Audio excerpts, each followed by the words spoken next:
He came before him? Okay, please. My name is Ambalavanan. I belong to a faith, Hindu faith. So I am 64 years, a retired person. Throughout my life, my observation of all the religions, this is my perception. I am not casting any aspirations. The meaning of forgiveness and forgiveness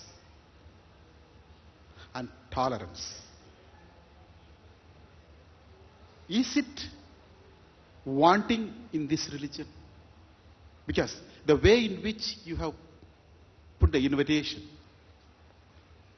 the aftermath of the September 11th incident, the Islam's tolerance and Islam's forgiveness principle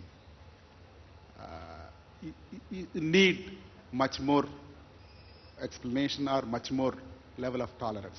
Like Could you come closer to the mic, please? Yeah. Because I find that Islam, it's only my perception, it's not my view, doesn't have that much of tolerance and forgiveness as other religions. Please. Yes, sir. Thank you.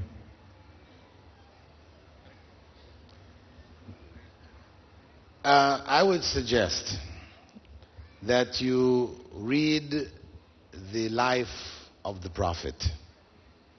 Read about the life of the Prophet to see where tolerance and forgiveness is expressed, as the originator of the final message of Islam, to see how it is expressed there.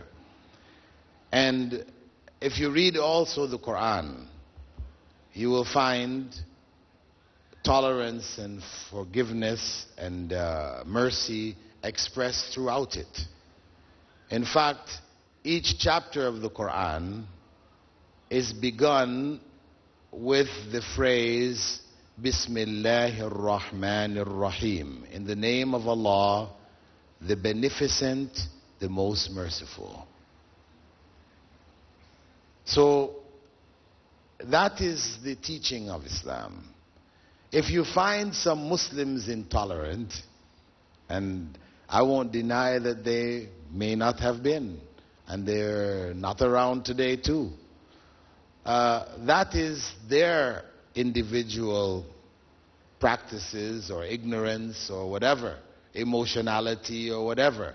But that is not the teaching of Islam.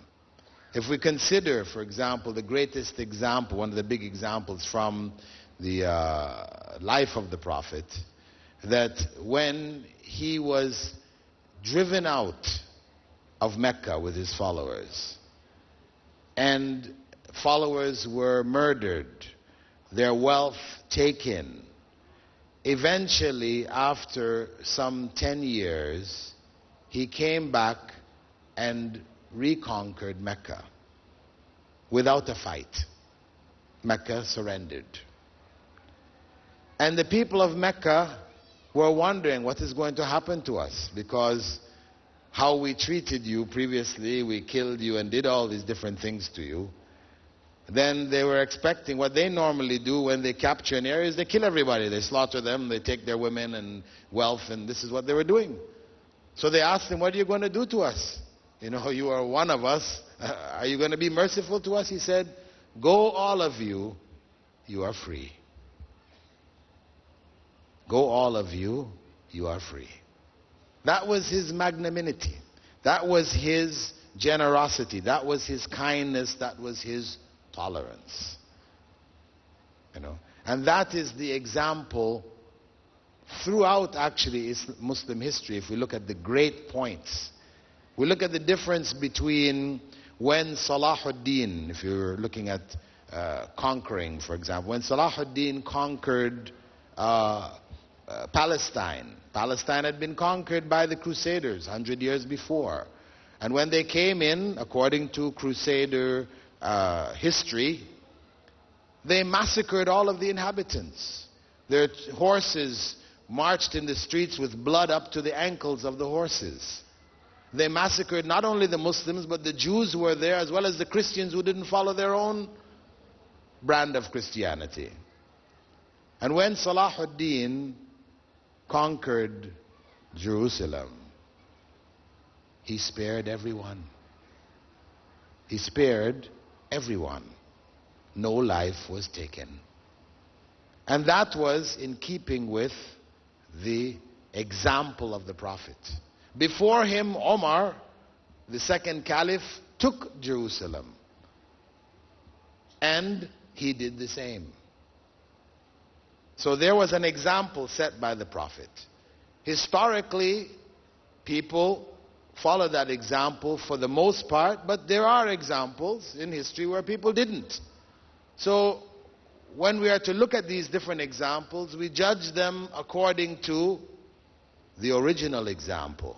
We say, well, this is what Islam actually taught, but these people did something other than its teachings. So Islam really is a religion full of tolerance, full of forgiveness. But sometimes we find that Muslims aren't. Yes, sir.